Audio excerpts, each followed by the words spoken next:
नमस्कार. Home cooking Marathi आपल्या YouTube चॅनलमध्ये आपलं सर्वांचं स्वागत.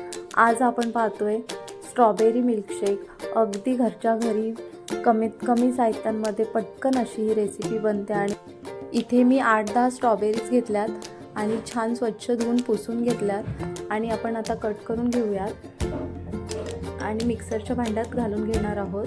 तसेच इथे 2 चमचे साखर घेतली आहे आणि अंदाजे 1 ग्लास थंड दूध घेतलं आहे. आपण दूध कमी जास्त करू शकता. इथे आपण व्हॅनिला आईस्क्रीम पण वापरू शकता.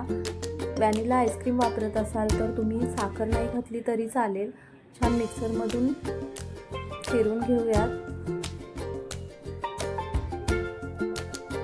एकदम बारीक करून घेतले स्ट्रॉबेरी मिल्कशेक, त्यामुळे गाळण्याची गरज नाही. तर असा आपला मस्त असा स्ट्रॉबेरी मिल्कशेक तयार आहे. रेसिपी शेवटपर्यंत बघितली त्याबद्दल धन्यवाद.